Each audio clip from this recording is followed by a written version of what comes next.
Amigos de Radio Victoria o con esa televisión, a continuación vamos a nuestro segmento Mirador Sociopolítico con Trino Márquez de la Universidad Central de Venezuela, acompañado por José Manuel Serna, quien es el gerente general de Ojo con eso Televisión.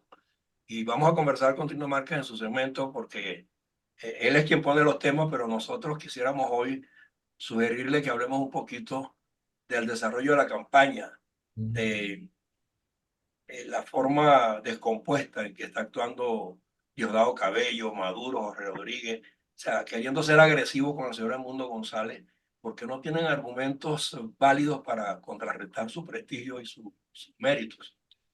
Entonces, ha de seguir la política así, el ciudadano común y corriente quiere seguir viendo estos espectáculos, o la gente está hastiada de dirigentes tan burdos como los que nos han dirigido durante 25 años. ¿Está hastiada o no está hastiada?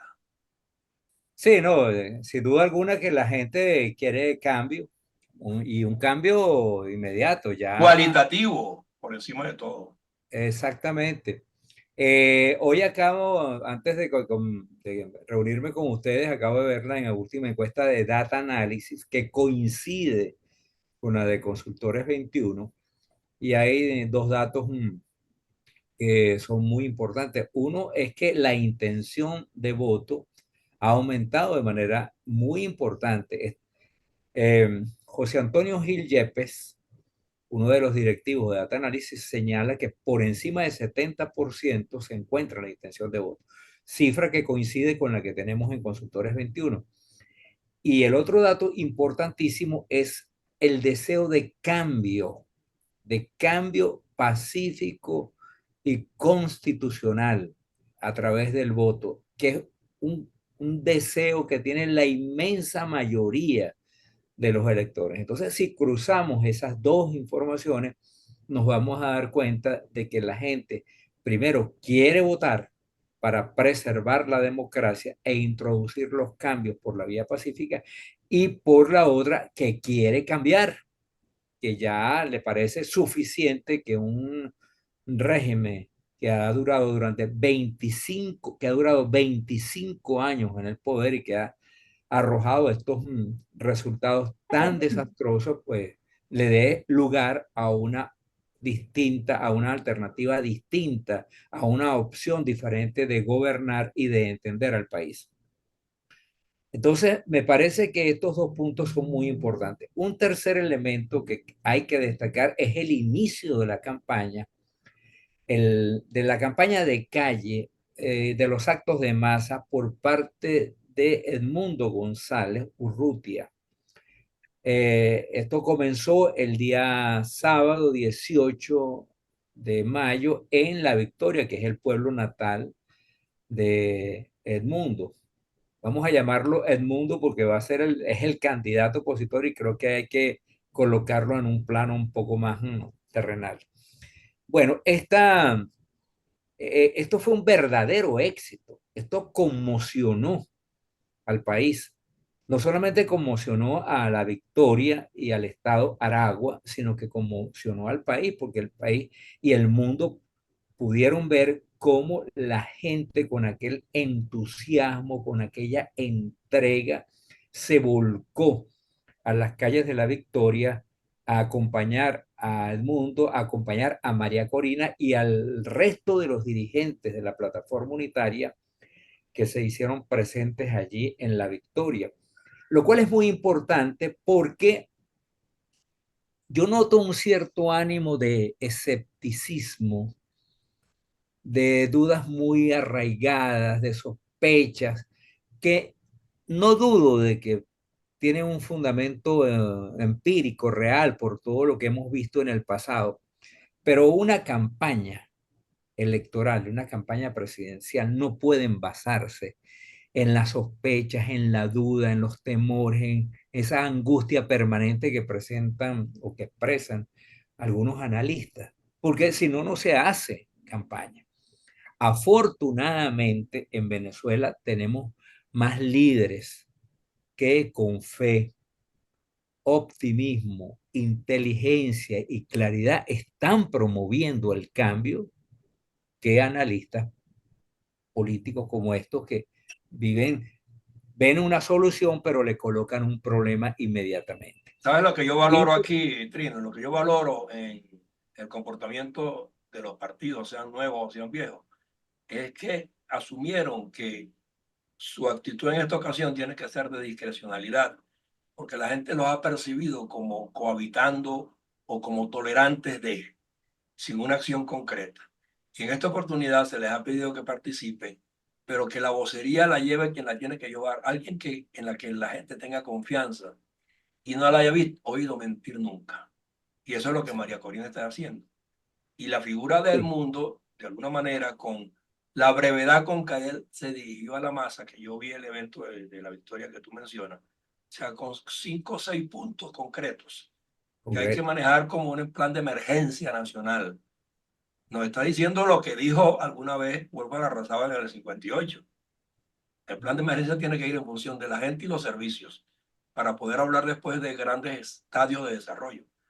Sí, un mensaje sencillo, directo. Me pareció muy importante el mensaje a la Fuerza Armada Nacional, que la quiero combinar en esta conversación con el tweet o con el X que montó el general Padrino López con motivo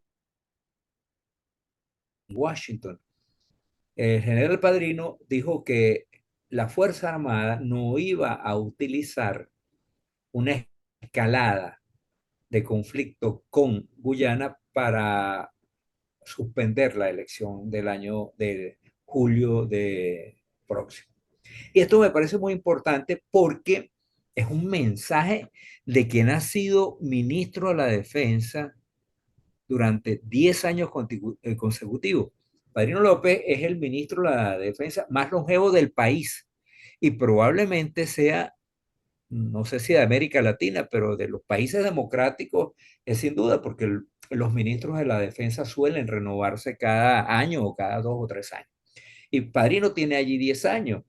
Y me parece que este mensaje que no fue a la oposición, ni siquiera fue al país, fue a la comunidad internacional que está viendo con sospechas que el gobierno podría escalar el conflicto con Guyana para suspender la elección del 29 de julio. Y Padrino fue determinante, ahí no hubo ningún signo de duda, nada, simplemente fue categórico al afirmar que las elecciones van y que ese evento es un evento constitucional que va a ser respetado por la Fuerza Armada Nacional. Entonces, ambos elementos, el éxito apoteósico de la oposición de la plataforma unitaria de María Corina y en la victoria, y este gesto del ministro de la Defensa me parece que hay que aplaudir. Y creo que también hay que señalar este giro tan importante que ha dado en las últimas semanas María Corina Machado, porque, digamos, los sectores más extremistas del gobierno señalan que María Corina es una extremista de derecha. Y he oído por allí algunos, incluso algunos comentaristas que de manera alegre e irresponsable acusan a María Corina de ser una extremista. Y bueno, ayer la oímos con Oppenheimer. No sé si ustedes tuvieron la oportunidad de verla con Andrés Oppenheimer, una Sí. entrevista excelente, moderada, en línea con lo que ha venido planteando el Mundo González, en el sentido de que el país necesita reconciliarse, el país necesita vivir en calma e iniciar el proceso de transición hacia la democracia en términos pacíficos y en un ambiente donde todos quepamos y donde todos tengamos un lugar y una función importante que cumplir. Así es que lo que estamos viendo es un hecho muy significativo. Y quiero agregar este elemento para que no se nos quede fuera del tintero, que es la decisión de hoy, de hace unas horas, del fiscal de la Corte Penal Internacional, de Karim Khan, contra Netanyahu, contra el ministro de la Defensa israelí y contra El jefe de altos, Hamas. altos mandos de Hamas. Ese es un mensaje que debería entender claramente Nicolás Maduro y el equipo que lo acompaña, porque Esa es una decisión de Karim Khan. Karim Khan, para recordarle a quienes vean este programa, es el mismo que está siguiendo el caso de Nicolás Maduro en Venezuela. Y se tomó una decisión, bueno, muy valiente.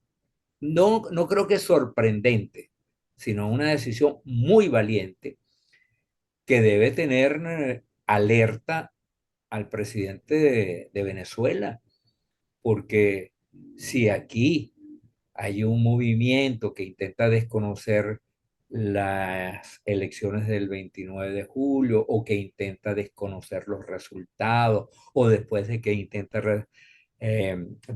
reconoce los resultados, intenta torpedear la toma del poder, la toma del gobierno y el proceso de transición hasta el 10 de enero del año que viene, pues eso puede provocar un conflicto de grandes proporciones en Venezuela.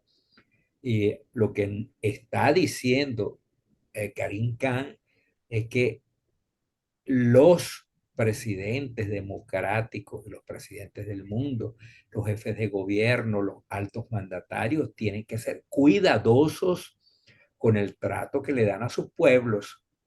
Eso a mí me queda clarísimo y creo que esa debe ser la lectura de Nicolás Maduro y el equipo que lo acompaña. Es que Mira, estamos en un ambiente que se está conformando para que haya elecciones el 29 de julio y lo que ocurra allí.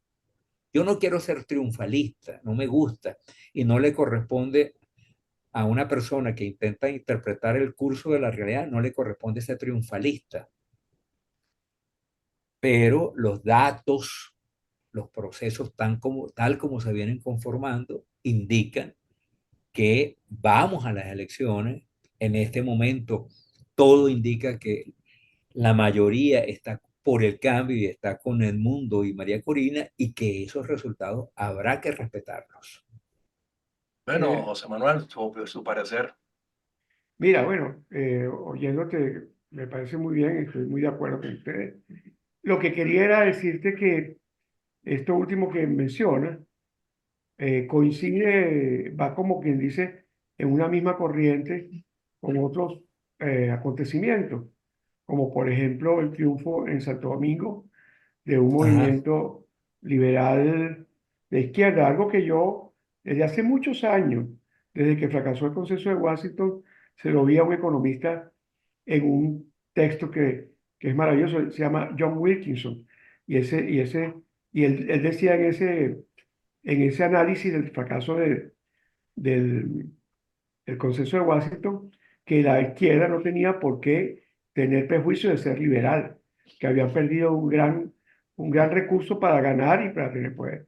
Pero además hay otra cosa que también coincide con todo esto, que es que en Cuba aparentemente hay una crisis muy profunda, ya de una escasez terrible de energía y de una soledad tremenda, incluso ante los rusos de, del gobierno este de Díaz-Canel.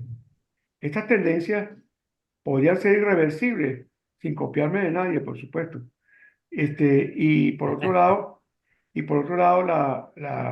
sobre el plano interno yo creo que por primera vez diría que en mucho tiempo, no sé si López Contreras, Medina, no sé eh, no sé si alguno de los presidentes de la democracia fue tan tranquilo, tan sopesado, tan aplomado para hablar como el mundo. Me da la impresión de que esa vida de él de diplomático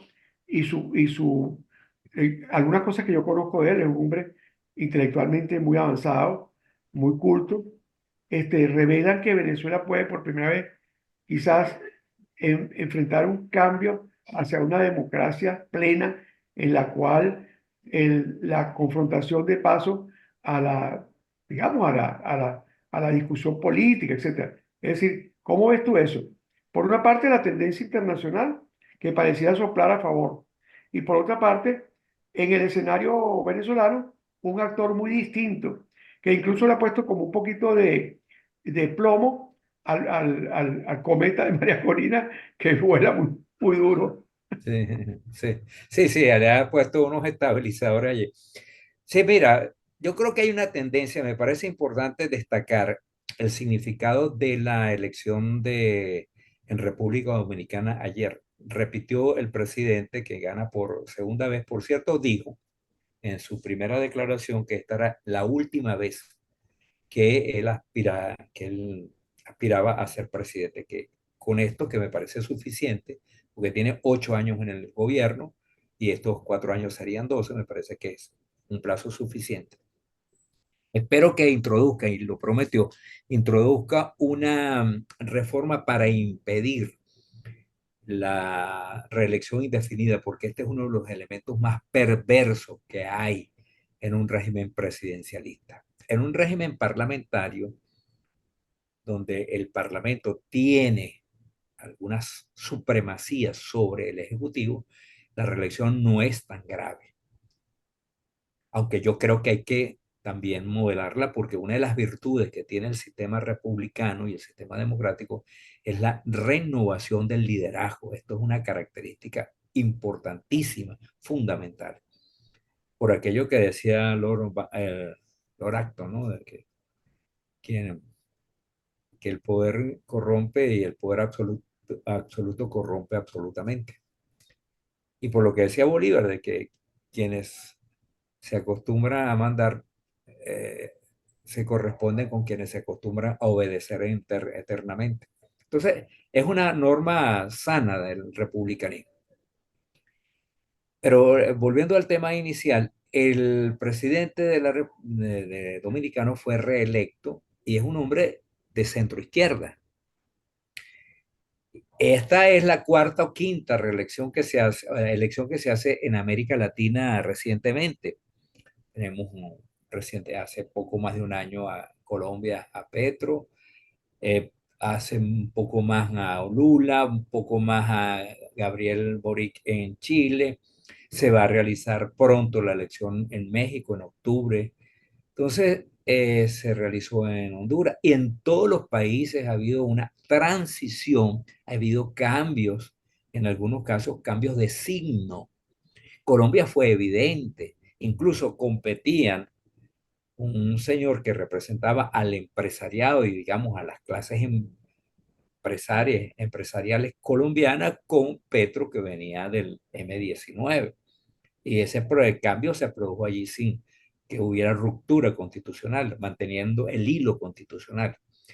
En, en Brasil sabemos lo que pasó, el presidente anterior era un hombre de la ultraderecha, Jair Bolsonaro, y ganó Lula, y en Chile también. Entonces, América Latina es un continente que se ha venido después de haber pasado por dictaduras muy negras, se ha acostumbrado a la rutina democrática, que es que el movimiento se produce de forma pendular, se gana del centro izquierda, gana la centro derecha y todo transcurre en el marco de las constituciones. Bueno, eso tiene que ocurrir en Venezuela. Venezuela no puede ser la excepción en negativo, porque de paso tenemos una constitución que es bastante buena. Yo creo que hay que introducirle algunos ajustes, pero el marco constitucional que tenemos en Venezuela es un marco constitucional muy sólido, progresista, inclusivo, que admite la alternabilidad, que llama al respeto a la soberanía popular. Entonces, me parece que entender que el chavismo o que el madurismo, porque ya creo que hablar de chavismo, el chavismo es minoría dentro del madurismo. Más adecuado me parece hablar de madurismo. El madurismo tiene que Yo entender. creo que ninguno de los dos. Ahí lo que se instaló fue un castrismo con unos agentes por encargo. Sí, bueno, lo que tú quieras, pero yo Vamos a lo estar claros, prefiero. porque ni Chávez era político, ni Maduro era político, ni aparecían en la escena, ni siquiera académica. Bueno, no, digamos, no voy a entrar en esa discusión. Lo que existe en Venezuela, el grupo que está allí, Ah, ok, tiene que es otra entender cosa. que los cánones latinoamericanos, Los peones de una ideología. sí, bueno, pero que los cánones, que el continente ha entrado en un proceso de normalización democrática donde se respeta el voto como instrumento para la elección de los poderes públicos. Y eso no puede ser violado en Venezuela. Y creo que ha habido estos mensajes. Insisto en la importancia del mensaje de Padrino López, que hay que leerlo muy bien. Y creo que el ambiente se está conformando para que el gobierno de Nicolás Maduro se vea obligado a ir al 29 de julio y acatar los resultados y luego participar en el proceso de transición hacia el cambio de gobierno que sería en el 10 de enero del año que viene. Bueno, Esa, y ojalá que el comportamiento de Padrino no sea el de los padrinos que ha nombrado Maduro en los diferentes estados, a Reverol en Maracaibo, al otro en Anzoátegui. bueno, yo no tengo por ¿A qué crees qué, tú que venga que escogió justamente la denominación padrino para designar a esos funcionarios en los distintos estados? ¿Es coincidencia? bueno, no sé, no voy a entrar en esa zona ahí de especulativa, pero a mí lo que me llama la atención, me parece más importante, es que la Fuerza Armada tiene que entender que la democracia no puede existir y la república no puede existir sin el comportamiento vertical de la Fuerza Armada. El mundo se lo dijo ayer, le hizo un El llamado. mundo se lo dijo, se lo ha dicho María Corina, ese ha sido el mensaje de algunas figuras muy importantes de la oposición. Ese ha sido el discurso de Manuel Rosales desde hace mucho tiempo. Ha sido el discurso de Enrique Capriles, que afortunadamente se ha venido incorporando en la campaña, porque yo lo notaba muy ausente, pero durante los últimos días, especialmente durante las últimas semanas, Enrique ha entendido que él juega un papel muy importante. De hecho, Enrique es la segunda o tercera figura más importante de la oposición venezolana.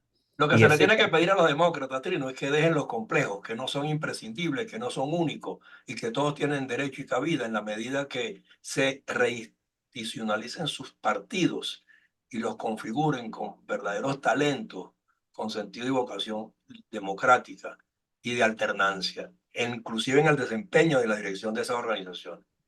claro, también, porque por allí, por el ejemplo comienza por casa. Si tú no Exacto. alternas dentro de tu propio partido, Entonces, imagínate. tampoco vas a querer alternar en el gobierno, porque en el gobierno además maneja el presupuesto público eh, y manejas PDVSA y los recursos que provienen de la recaudación de impuestos. Entonces tienes un músculo financiero muy grande. Pero les digo, resumiendo esta primera semana, estas dos primeras semanas de donde en las cuales el proceso de campaña ha venido tomando calor y el país ha venido entrando en un estado de ánimo propicio para la realización de las elecciones. Yo le diría a quienes tienen tantas reservas que andan propalando o propagando rumores acerca de que se va a inhabilitar la tarjeta de la MUD o que se va a inhabilitar no sé en nombre de qué a Edmundo González o que se va a escalar el conflicto con Guyana. Este tipo de rumores son nocivos y esos rumores no se pueden difundir en nombre del realismo o de un supuesto realismo que yo coloco entre comillas, porque lo que le corresponde a la gente en realidad es señalar las posibilidades y trabajar con escenarios probables, no posibles, sino probables. ¿Qué es lo más probable que ocurra? Y tal como se está conformando el cuadro en Venezuela, lo más probable que ocurra es que las elecciones se realicen el 29 de julio. Aquí lo que hay que hacer 29 es, 28. 28. el, El perdón, 29 vamos a cobrar, ¿vale? el 29, vamos a acordar, el 28 de julio, perdón, que la gente se convenza de que hay que ir a votar, de que no se puede dejar Y ganar por quedarse el hasta el último populismo. momento allí como observador, cuidando que ¿Sabes lo que nadie Así, haga lo, triquiñuelas. Y Yo como pienso nos que quedan estamos, 3 minutos, que José Manuel tome la palabra para sí, despedir. bueno, no, yo creo que estamos como muy tranquilos y muy confiados y eso coincide con los últimos acontecimientos.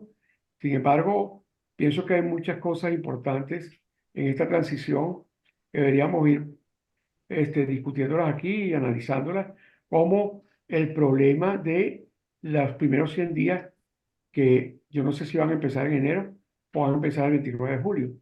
Entonces, ¿cómo sería esa transición? ¿Qué correspondería hacer de julio a diciembre? ¿Existe a lo mejor la posibilidad de adelantar la transmisión de mando?